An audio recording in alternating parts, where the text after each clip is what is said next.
Hey everyone, before we dive into this emotional journey, please hit that subscribe button to join our storytelling community. Your support means the world and keeps these tales coming. I stepped into the hospital, the sterile scent hitting me like a wave. My boss, Mr. Caldwell, strode ahead, his polished shoes clicking on the linoleum. He'd insisted I join him for this visit, though I wasn't sure why. The patient, Mrs. Ellison, was a key client, and I was just a junior analyst. My role felt unclear, but I clutched my notebook, ready for anything. The fluorescent lights buzzed above, casting harsh shadows on the walls. Nurses bustled past, their faces a mix of focus and fatigue. I felt small, out of place in this world of beeping monitors. Mr. Caldwell didn't look back, his posture rigid, all business. I wondered if he even remembered my name. The elevator dinged, and we stepped inside, heading to the 5th floor. My stomach twisted with unease, sensing something pivotal was coming. The elevator doors opened to a quiet hallway, the air heavy with antiseptic. Mr. Caldwell adjusted his tie, his face a mask of professional detachment. I trailed behind, my sneakers squeaking faintly on the polished floor. Mrs. Ellison's room was at the end, number 512. A nurse greeted us, her smile polite but strained. "She's been asking for someone," she said, glancing at me. I froze, unsure if I'd heard her right. Mr. Caldwell didn't react, just nodded curtly. The room was dimly lit, curtains half drawn over a gray sky. Mrs. Ellison lay in bed, frail but alert, her eyes scanning us. I felt her gaze linger on me, intense and searching. My heart raced. What did she want with me? Mr. Caldwell launched into his spiel, all charm and corporate polish. He spoke of contracts, deadlines, and company loyalty. I stood by the door, notebook open, scribbling meaningless notes. The nurse adjusted Mrs. Ellison's her movements precise. I caught the patient's eye again, and she mouthed something I couldn't catch. Mr. Caldwell droned on, oblivious, his voice filling the room. I shifted, feeling like an intruder in this intimate space. The machines beeped softly, a steady rhythm under his words. I wondered what Mrs. Ellison thought of his performance. Did she see through his polished facade? I tightened my grip on my pen, waiting for a sign. The air felt charged, like a storm was brewing. The nurse leaned over Mrs. Ellison, checking her chart with a frown. "She's been restless," she murmured, mostly to herself. Mr. Caldwell paused, annoyed at the interruption, then resumed his pitch. I watched Mrs. Ellison's hands, thin and trembling, clutch the blanket. Her eyes found mine again, and this time, I heard it, a faint whisper. My name, clear as day, Emma. My breath caught, and I glanced at Mr. Caldwell. He hadn't noticed, too wrapped up in his own voice. The nurse looked up, her eyes darting between us. I felt exposed, like I'd been caught in a spotlight. Why me? I was nobody, just a cog in the company machine. The room seemed to shrink, the walls closing in. I wanted to ask her what she meant, but I stayed silent. Mr. Caldwell's phone buzzed, and he stepped outside to take the call. The nurse followed, leaving me alone with Mrs. Ellison. The silence was deafening, broken only by the hum of machines. I approached her bed, my heart pounding in my chest. "Mrs. Ellison?" I whispered, unsure if she'd respond. Her eyes, cloudy but sharp, locked onto mine. "Emma," she said again, her voice barely audible. I leaned closer, catching the faint scent of lavender on her. "You remember," she murmured, a faint smile tugging at her lips. I frowned, confused. Remember what? I'd only met her once, at a company gala. My mind raced, searching for a connection. The room felt like a bubble, isolating us from the world. She reached for my hand, her grip surprisingly strong. "You listened," she said, her voice cracking with emotion. I stared, my mind blank. What had I done? At the gala, I'd barely spoken, just nodded as she rambled about her late husband. I'd been polite, nothing more, yet she clung to me now. Her eyes glistened, and I felt a pang of guilt for not understanding. "You saw me," she whispered, and my chest tightened. I glanced at the door, expecting Mr. Caldwell to barge back in. The machines kept their steady rhythm, grounding me. I squeezed her hand gently, unsure what to say. Her words echoed in my head, heavy with meaning. I was just Emma, the junior analyst. Why did this matter so much?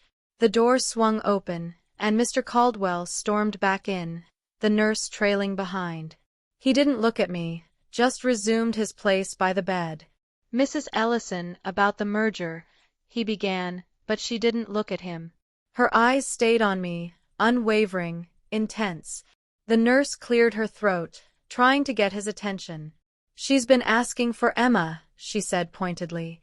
Mr. Caldwell's jaw tightened, and he shot me a glance, cold, dismissive. "She's irrelevant," he snapped at the nurse, gesturing at me. The words stung, sharp and cutting like a blade. I felt my face flush, but Mrs. Ellison's grip tightened. She shook her head slightly as if to say, "He's wrong." My throat closed up, torn between anger and gratitude. The nurse didn't back down. "She's been asking for Emma all morning," she insisted. Mr. Caldwell's eyes narrowed, but he didn't argue. Instead, he turned back to Mrs. Ellison, forcing a smile. "We value your partnership," he said, his tone syrupy. I stood frozen, still reeling from his words. Irrelevant. The label clung to me, heavy and suffocating. But Mrs. Ellison's hand in mine felt like an anchor. She didn't let go, her fingers warm against my cold skin.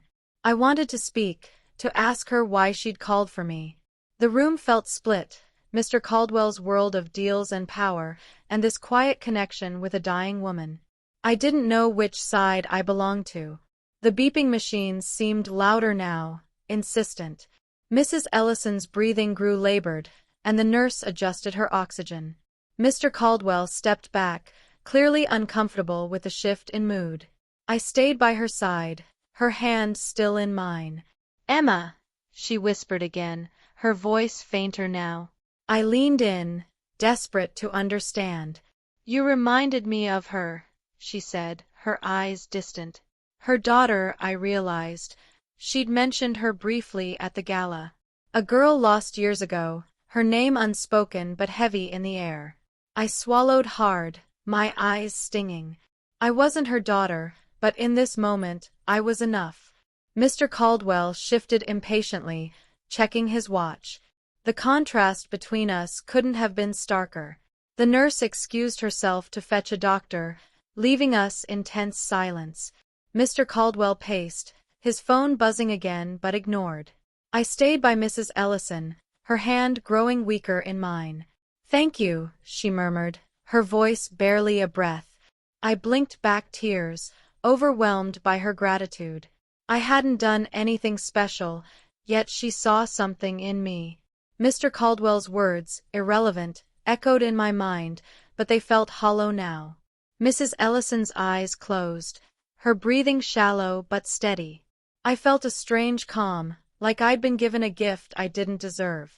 The room was quiet, save for the soft hum of machines. I didn't move, didn't speak, just held her hand. This moment was ours, and no one could take it away. The doctor arrived, a tall man with a gentle demeanor, checking Mrs. Ellison's chart. Mr. Caldwell seized the chance to regain control, asking about her condition. The doctor's answers were clipped, professional, focused on the patient. I stayed by the bed, reluctant to let go of her hand. Her breathing was steadier now, but her eyes remained closed. The doctor glanced at me, his expression softening. "You're Emma?" he asked, and I nodded, surprised. "She's been talking about you," he said quietly. Mr. Caldwell's head snapped up, his eyes narrowing again. I felt a spark of defiance. Mrs. Ellison's words carried weight here. The room felt warmer, like her presence was a shield. I stood a little taller, meeting his gaze. Mr. Caldwell cleared his throat, redirecting the conversation to business. "We need her input on the merger," he said, as if she weren't fading before us. The doctor raised an eyebrow but didn't respond. I felt a surge of anger. How could he be so callous? Mrs. Ellison's hand twitched in mine, and I squeezed it gently. Her eyes fluttered open, finding me again. "Emma," she whispered, her voice a thread. I leaned closer, ignoring Mr. Caldwell's glare. "You're enough," she said, her words cutting through the noise. My heart ached, torn between sorrow and strength. The doctor adjusted her pillow, his movements careful. Mr. Caldwell's impatience was palpable, but I didn't care anymore. The nurse returned, carrying a tray of medical supplies. She exchanged a look with the doctor, then checked Mrs. Ellison's monitors. I watched her work, grateful for her quiet competence. Mr. Caldwell's phone buzzed again, and he stepped into the hall, his voice low but sharp. I stayed with Mrs. Ellison, her words echoing in my mind. "You're enough." I'd spent years feeling invisible at work, just a name on a roster. But here, in this sterile room, I mattered. Her hand felt lighter now, her grip loosening. I fought the urge to cry, not wanting to disturb her peace. The machines beeped steadily, a reminder of time slipping away. I wondered what she saw in me, this stranger she'd chosen. The doctor spoke softly to the nurse, their words a murmur about vitals and meds. I caught fragments, enough to know Mrs. Ellison was stable but weak. Mr. Caldwell re-entered, his expression unreadable. He didn't look at me, just stood by the window, staring out. I felt a strange relief at his distance. It gave me space to focus on her. Mrs. Ellison's eyes were closed again, her breathing shallow but even. I brushed a strand of hair from her face, a small gesture that felt intimate. The nurse smiled faintly, approving. I wondered about Mrs. Ellison's life, her losses, her strength. Why had she chosen me to anchor her now? The question hung heavy, unanswered. Time seemed to slow, the room a cocoon of quiet intensity. Mr. Caldwell's presence felt like an intrusion, his energy all wrong. I focused on Mrs. Ellison, her face serene despite the tubes and wires. Her words, "You're enough," felt like a mantra, grounding me. I'd always doubted my place in the company, my value. But here I was seen, chosen by someone who mattered. The nurse adjusted the four, her hands steady and sure. I envied her purpose, her clarity in this chaotic space. Mr. Caldwell muttered something about schedules, his voice grating. I ignored him. My world narrowed to the woman in the bed. Her hand was still in mine, a fragile lifeline. The doctor stepped out, promising to return soon. The nurse lingered, checking the monitors with care. Mr. Caldwell approached the bed, his tone softer now, almost conciliatory. "Mrs. Ellison, we're here for you," he said, but she didn't respond. Her eyes stayed closed, her breathing faint. I felt a pang of protectiveness. Did he even care about her? I wondered what he'd say if she woke and called for me again. The nurse glanced at me, her expression unreadable but kind. I held Mrs. Ellison's hand, my thumb tracing small circles on her skin. The room felt sacred, like a moment stolen from time. Mr. Caldwell's words, irrelevant, faded, powerless against her whisper. A soft knock broke the silence, a hospital volunteer with a tray of water.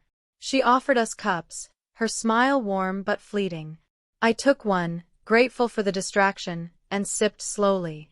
Mr. Caldwell declined, his focus back on his phone. The nurse excused herself, leaving us alone again. I watched Mrs. Ellison, her chest rising and falling, so fragile. Her whisper replayed in my mind, a gift I didn't fully understand. I felt torn, loyalty to my job clashed with this unexpected connection.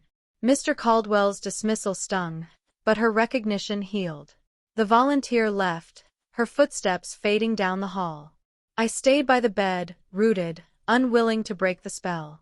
The light outside dimmed, the gray sky turning to dusk. The room felt smaller, the air thicker with unspoken truths. Mrs. Ellison's hand was cold now, her grip barely there. I fought a wave of panic. She was still here, still breathing. Mr. Caldwell paced again, his impatience a stark contrast to her calm. I wondered what he saw when he looked at her.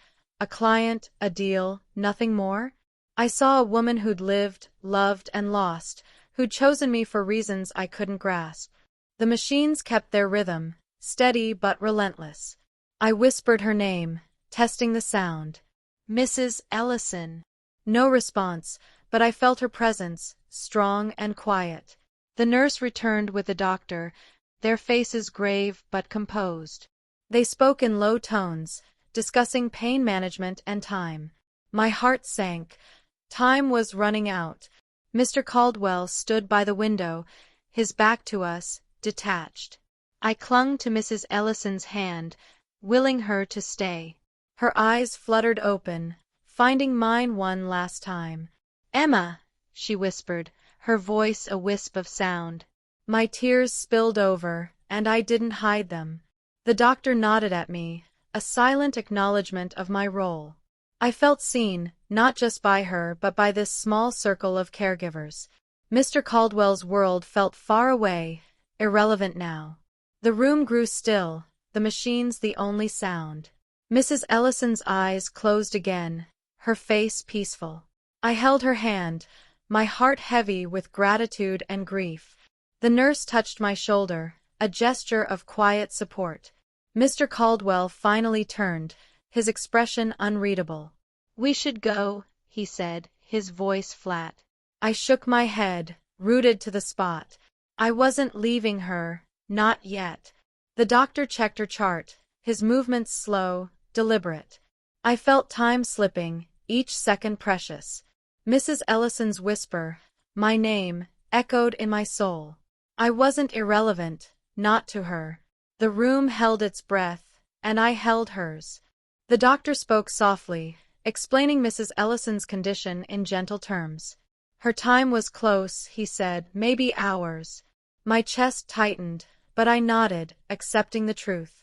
Mr. Caldwell shifted, clearly uncomfortable with the shift to mortality. He muttered something about meetings and stepped into the hall. I stayed, my hand still in hers, feeling her pulse faintly. The nurse adjusted the blankets, her touch tender and practiced. I envied her ability to face this with calm strength. Mrs. Ellison's breathing was shallow, each breath a small victory. I whispered to her, promising to stay as long as she needed. The room felt like a sanctuary, shielding us from the outside world. The nurse brought a chair, urging me to sit, and I thanked her quietly. My legs ached, but I hadn't noticed until now. Mr. Caldwell returned, his face a mask of forced patience. He didn't speak, just stood by the door, watching. I ignored him, my focus on Mrs. Ellison's serene face. Her words, "You're enough," looped in my mind, a lifeline. I thought of my years at the company, always chasing approval. Here, in this quiet room, I'd found something deeper. The machines beeped softly, a steady reminder of fragility. I wondered what Mrs. Ellison's life had been like, her joys, her sorrows. Her hand felt lighter, almost weightless now. The doctor returned, checking the monitors with a practiced eye. He spoke to the nurse in hushed tones, their words a blur. I caught "comfort care" and felt a lump in my throat. Mr. Caldwell's phone buzzed again, and he stepped out, his absence a relief. I leaned closer to Mrs. Ellison, whispering her name. Her eyes didn't open, but her lips twitched, almost a smile.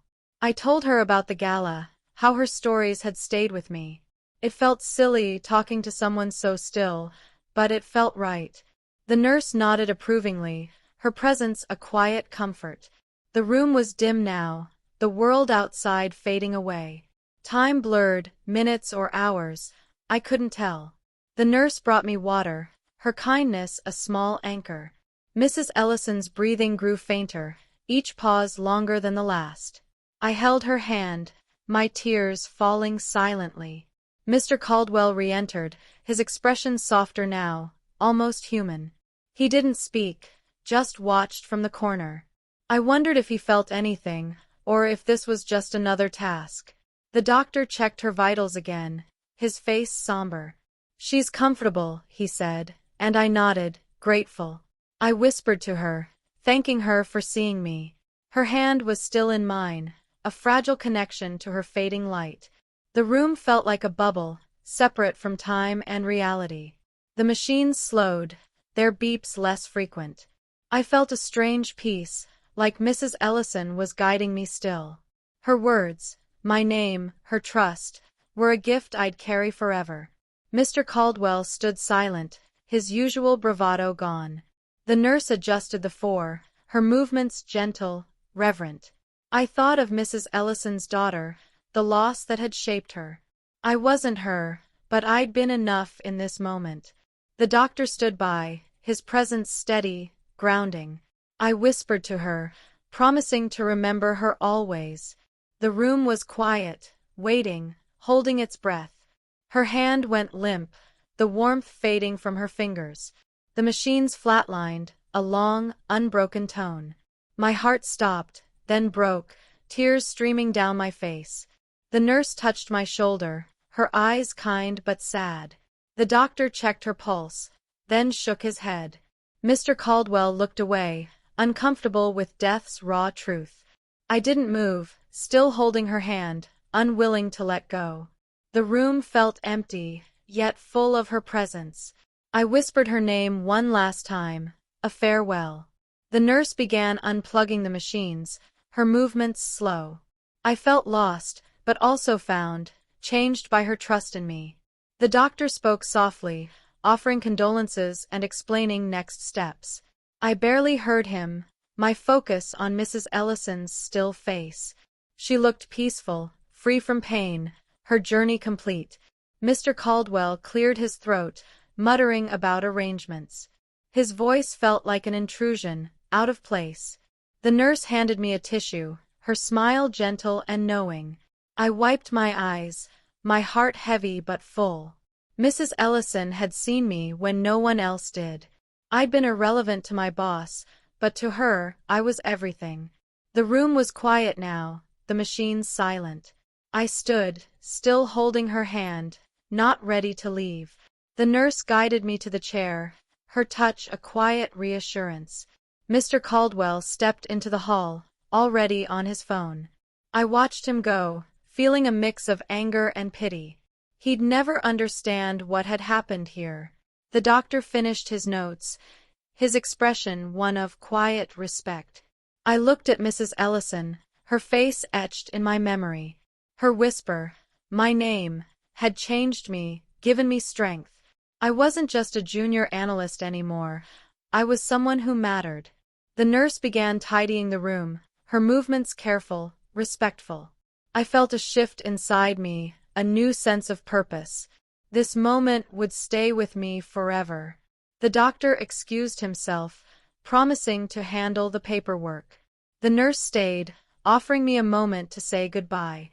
I stood by Mrs. Ellison's bed, my heart aching but full. I thanked her silently, for seeing me, for choosing me. Her hand was cold now, but I held it gently, one last time.